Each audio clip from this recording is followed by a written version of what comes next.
Dito na kami guys sa may East Ave. Next right exit.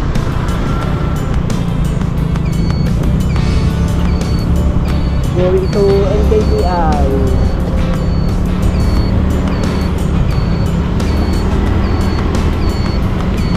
Tabi lang siya ng Quezon City Hall. Ayun yung Quezon City Hall eh. Tapos kanan na tayo dito pa East Ave. Okay.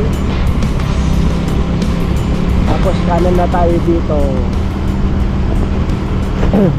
NKTI, kailangan ulit ni Mary, PET scan para for monitoring kung meron man na sakaling meron nang nag-spread na ulit cancer cell. Okay.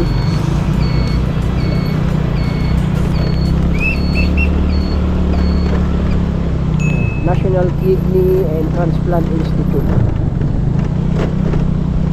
Mamaya papasok ako rito pag ibabayad ko na yung guarantee letter.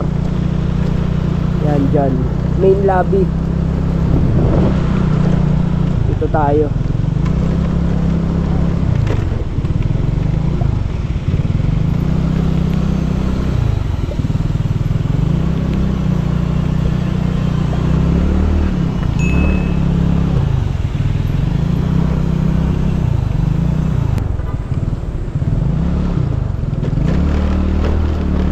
Sir Paul!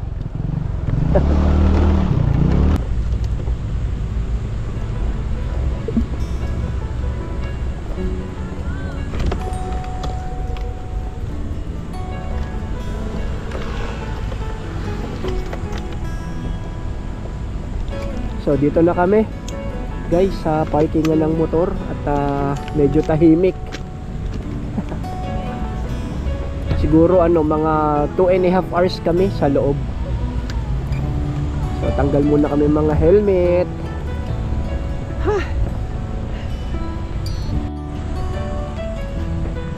Punta na kami sa PET scan section guys. Tapos pagka nakakapasok na si Mary, punta ako doon sa billing sa main building para magbayad na kami.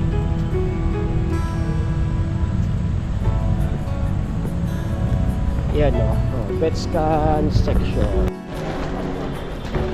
Ito na yung PET scan section. Yan.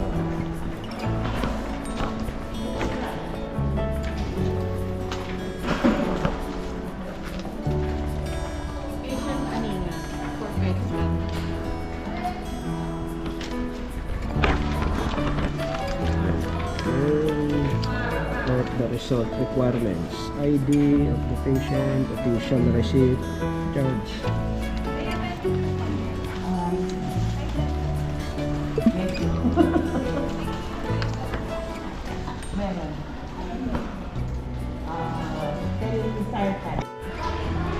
So guys, waiting kami ulit sa PET scan.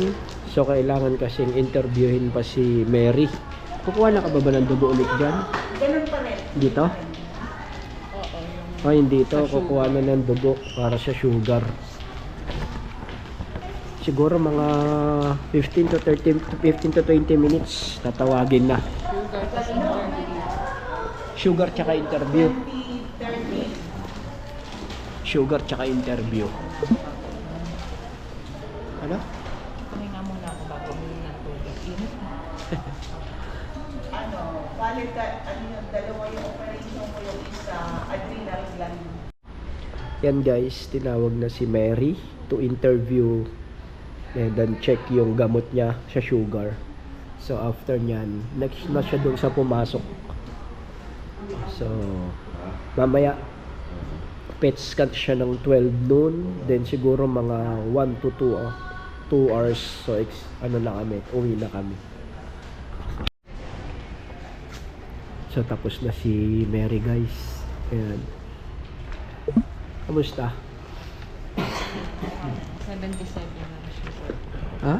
77. Hindi pala nilagay ni Ma'am Kat na old patient kaya hiningian ulit ako ng histopath. Ba't hindi nilagay? May record ka na. Kaibigan ni ma'am yun, sabi niya. Talaga to si Katrina eh. Okay Hindi pa na. ako uminom ng tubig. After nun, ikaw na susunod.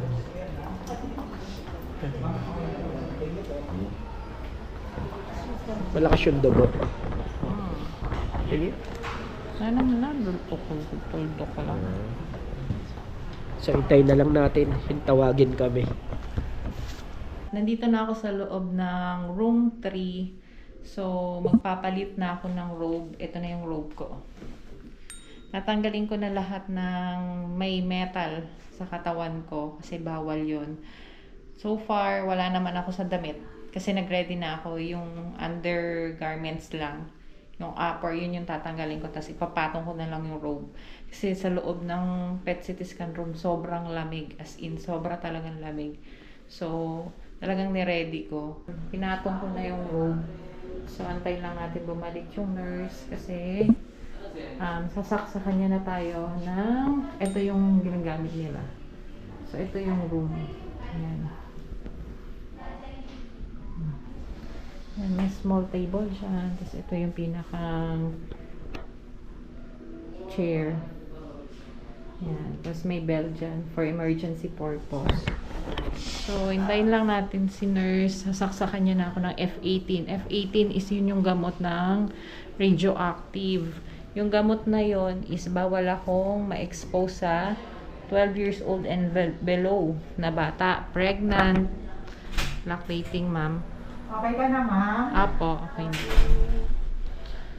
So, ayun. So, pag-uwi ko mamaya, hindi ako pwedeng ma-expose kay Kirk at tsaka kay Bon. Sa kwarto lang ako. Sasaksakan na ako ng F18. At nalagyan na ako ng swero. Yan, yung parang swero. Diyan pa dadaanin yung gamot. So, waiting lang ng mga ilang minutes. Isasaksak na sa akin yung radioactive na gamot. So, yung pag yun ay saksak sa akin, yun yung gamot na bawal ma-expose sa mga buntis, lactating moms, ganun. Tapos sa 12 years old and below. Yan. Waiting lang ako dito sa kwarto. Relax muna. Kasi pag sinaksak yung radioactive, 1 hour yun. Pakakalatin sa katawan ko. And then, papasiarin ako, papawiwi. Pag magwiwiwi, kailangan maingat. Hindi siya tatalsik sa any part ng body ko. Kahit gatuldok lang. Kasi pag yun natalsikan yung part ng body ko, magre-reflect yun dun sa result. So, kailangan maingat pag yung magsi-CR. Even sa damit. Just in case naman daw po, pag ganun, i-inform lang sila para palitan yung kung ano yung suot ko. Para bago ako sumalang sa PET scan, para hindi magkaroon ng problema. So, dito sa loob ng kwarto is solemn lang. Tahimik. Waiting na lang ako saksakan ng F18, which is yung radioactive. Relax lang muna.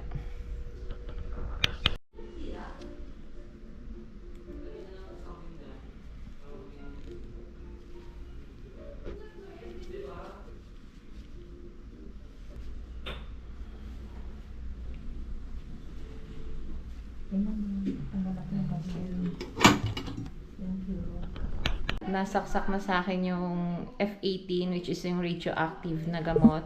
And pinalipat na rin ako ng room. So, nasa room 2 na ako. Ayan. Iba na yung room. Mas maliit na siya. Pero radioactive room pa rin siya.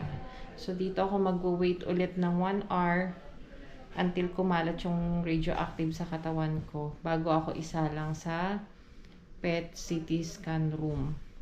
So, pwede ditong matulog para kahit pa paano ma-relax yung katawan. Kaya, madilim siya. And then, may maliit lang din siya table. Ayan, ganyan. Naka-dim light lang. Balikan ko kayo after an hour. Lilipat ulit ako dun sa kabilang room para bago ako isalang. So, yun lang muna. So guys, lumabas na yung GL. at ibabayad na natin to, sobra pa siya ng 10,000. Kaya punta ako doon sa credit and collection para i-process dahil may makukuha pa siya pang laboratory. So yun, si Mary nakasalang sa PET scan, kaya alis muna tayo, balik na lang tayo rito. So punta muna tayo doon guys sa main building. At yung camera kasi nakay Mary. Kaya ito na lang, cellphone yung gamit ko. Doon tayo pupunta sa main building para ibayad to.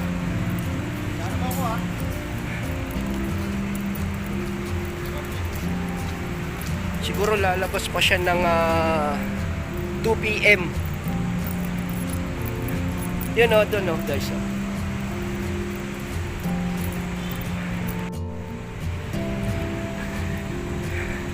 Kaya maganda guys pagka meron ka talagang nakukuha ng mga guarantee letter. Tulad nito, sobra 60 lang ang kailangan pero 70 yung guarantee letter.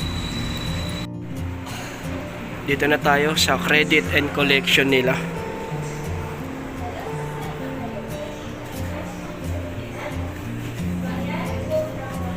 Kayo po ma'am yung dulo. Sige po. Si ma'am yung dulo.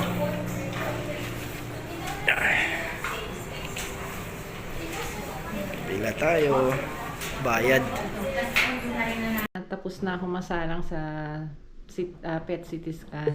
Natanggal na din yung pinakang IV sa akin. So, pinagre-rest lang ako ng 10 minutes. Titignan ko may reaction sa katawan ko yung contrast. If ever wala naman, pwede na ako magbihis and then pwede na akong umuwi para makakain na rin kasi nag-fasting ako eh. Plus nakain ko kanina pang 4:45 ng madaling araw. So, anong oras na ata ngayon? Nasa mag 2 o'clock na ata. So, kailangan ko na rin kumain. Ito lang, papahinga lang ako ng 10 minutes. After nito, magbibihis na ako din. Lalabas na ako para makauwi na kami. Yan guys, tapos na si Mary ng PET scan, nanginain na din. Ito Nahihilo na ako sa gutom. Nahihilo sa gutom kasi fasting. Overfasting. So yun yung food Ay, nakain ka ng tinapay. may tinapay. Sa card. May tinapay.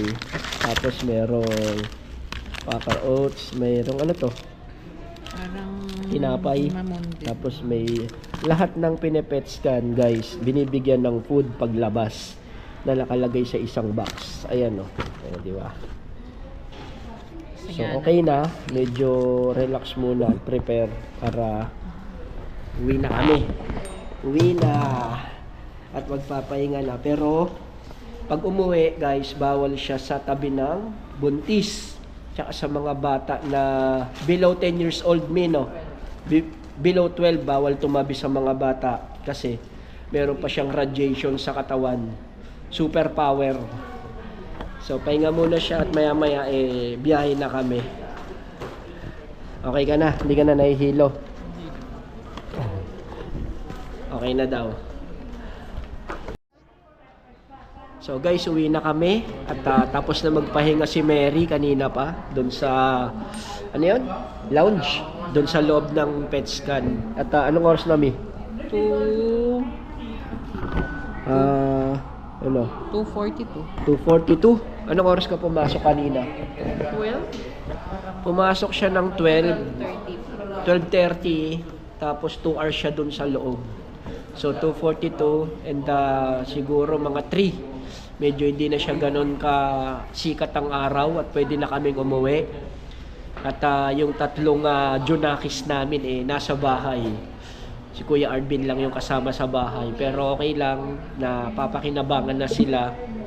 Ang problema is si Bunso. Kasi minsan pagka ayaw kumain, kailangan pakainin. So uwi na kami at dahan-dahan lang. At sa nararamdaman ni Mary, hindi na siya nahihilo kasi kumain na siya. Tapos na siya mag-fasting. Kanina pa siyang alas 5 ng maga kumain. 4:30 ng madaling araw. So, uwi na kami at tingnan niyo sa biyahe namin. Uwi na kami guys ni Mary. Hindi na ganun kainit, kataas ang araw. Yan oh. Ito guys yung harapan ng PetScan, yung 7-Eleven. Okay? Tapos dito na tayo.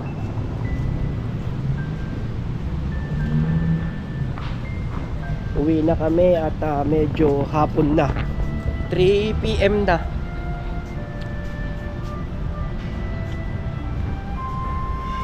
Andun yung motor. Andun ang pusa oh, Mio. Mio.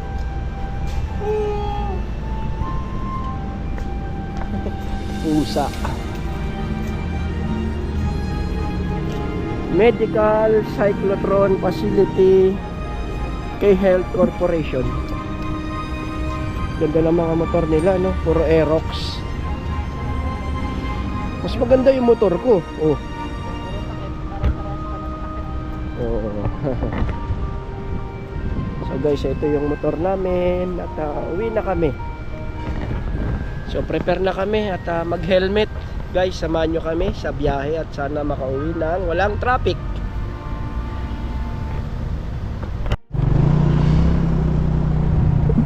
Biyahe na kami guys at para hindi abutan ng traffic.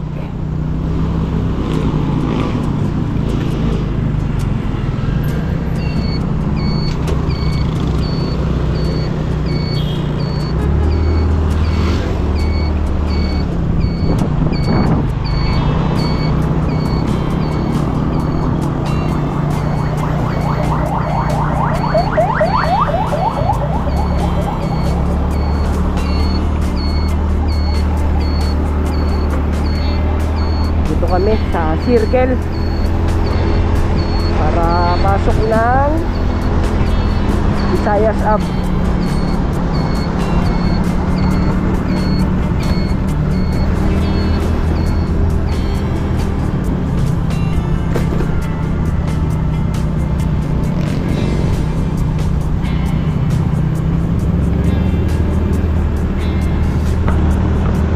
Eh yung Quezon City guys oh. Diba? Lapit lang.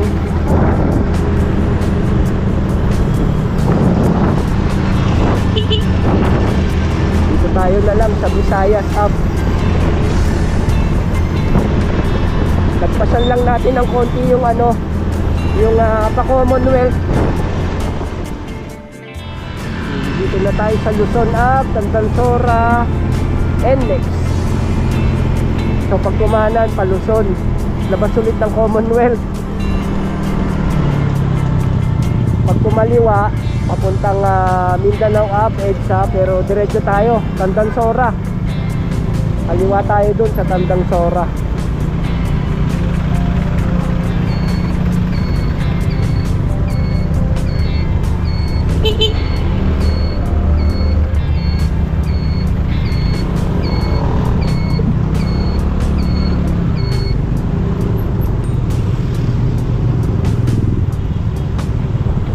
Dito na tayo guys, NKTI, kunin natin yung result, yung matagal na nating inihintay na result about sa PetScan ni Mary.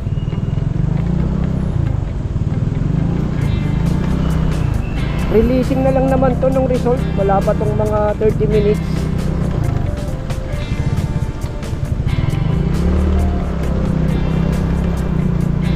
Dito natin kukunin.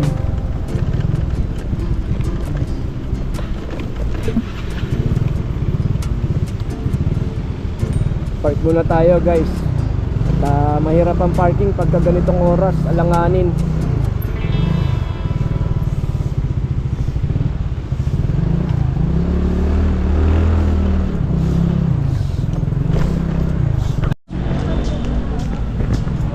So nandito na ako sa NKTI at kukunin ko na yung result ng PetScan ni Mary. So sana wala nang problema at wala nang makita.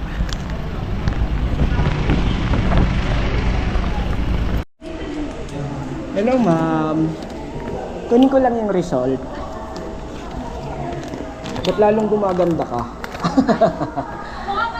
Sige. Thank you.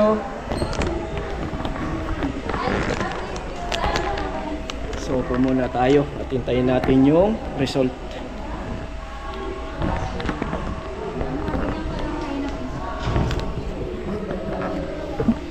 Kasi may mga naka-schedule na nagpapa-pet scan dito.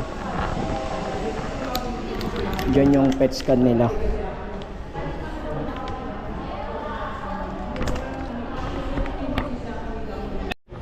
So guys, ito na yung result na hinihintay namin kasi nagpa-pet scan siya nung April 12. So ito na yung matagal naming hinihintay na result. So ayan. So may mga nagbago compare sa previous. Hindi na siya nag-enlarge. Compare sa previous, mas nawala, mas lumiit ba. So explain ko mamaya sa bahay kung ano yung mga yan. So ito colostomy bag to. So dapat yan para siyang merong spot na red. Ito yung September 21. May spot na red. Ngayon April 12 is wala na. So colostomy bag monitoring. So mamaya pagdating sa bahay ipakita ko sa inyo. So ngayon ay babiyahin na tayo ulit pa uwi. Okay. Uwi na tayo. Okay na tayo. Pahupain mo muna. Diyan lang. Sige. Balikan ko dyan.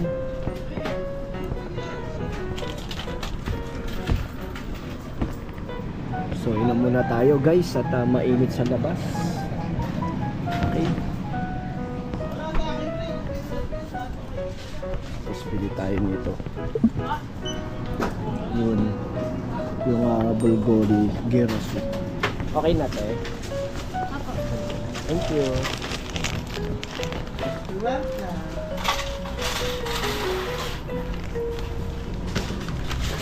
Kain muna tayo. Ininit na. Init. Mainit pala to. Ayoko ng chicken tsaka rice. Kain muna tayo. So guys, uwi na tayo. Pa makulimlim. Baka abutan tayo ng ulan. Ito na tayo, dumaan. Aso. Na tayo.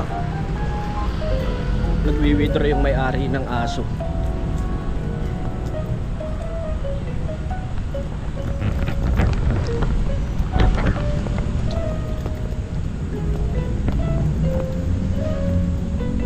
Parang ang nito.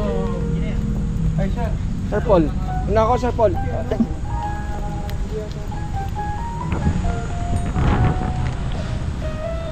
Sir Paul, siya yung in charge dito sa parking.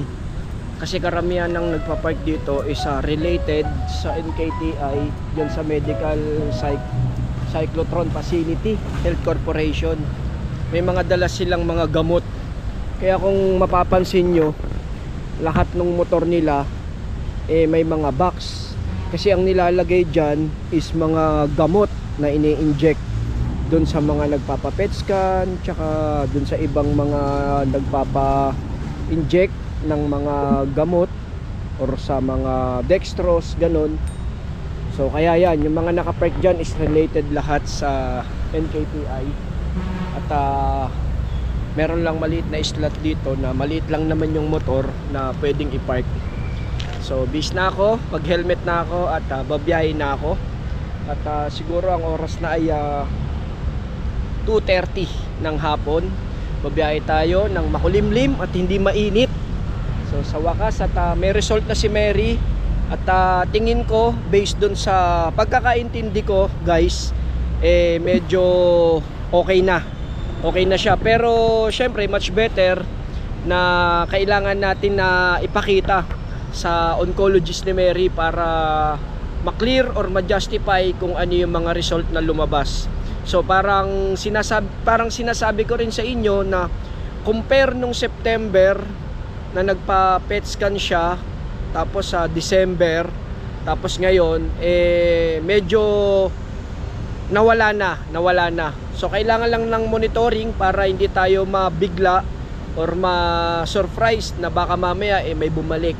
So kailangan yon syempre para alam nyo na mas advance ay yung nalalaman natin. Baka akala natin okay na, pero meron na naman palang lumalabas or tumutubo. So ngayon guys ay magbibihis muna ako at babiyahe na tayo.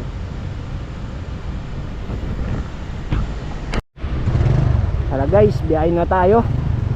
At okay na, naka-gloves na rin tayo at naka-helmet. Thank you. Parking.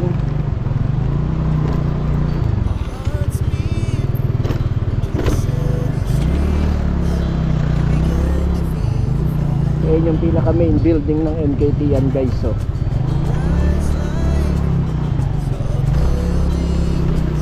hindi na. Buti na lang makulimlim. Hindi mainit. Dito tayo sa kaliwa. Kasi pagka kumanan ka is papuntang ano yan, East Avenue. Papuntang Channel 7 tsaka EDSA. So dito tayo. Ito pa circle. Okay. Thank you Lord. At nagagawa ko na lahat yung importanteng gagawin ko ngayong araw. Naayos na rin sa wakas.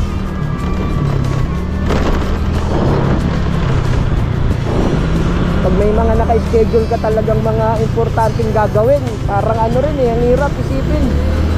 Pero syempre hindi mo naman din matatapos kapag hindi mo ginawa. Wala, pagkahila-hilata ka lang sa bahay, hindi mo matatapos.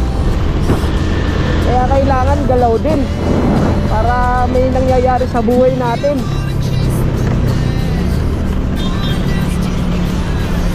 Ito yung PET scan na matagal nang hinihintay namin ni Mary yung result. Kasi simula nung nagpa-chemo, nag-oral chemo. So ito na yung findings niya, yung result.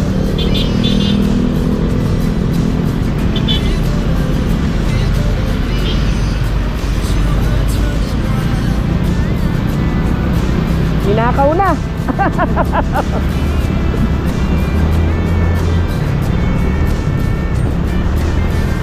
Bukas yung trunk niya.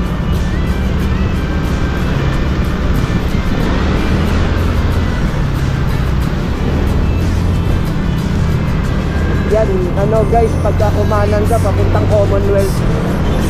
Pero wag tayo mag-Commonwealth kasi mapapalayo ako. Dito lang tayo sa Mindanao Ab. Pero dito ako sa shortcut sa Visayas Avenue.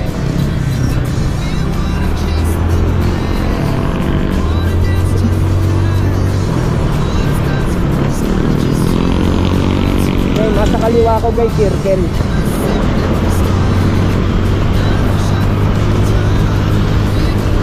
Dito tayo sa Visayas Avenue. Para di na tayo ikot ng personal.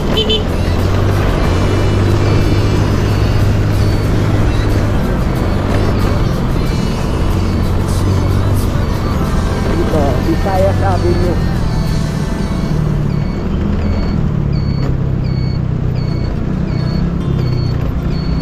Tapos tagos na nito, Tandansora na. Tapos Mindanao Ab. Hindi na tayo nag-Quezon Ab.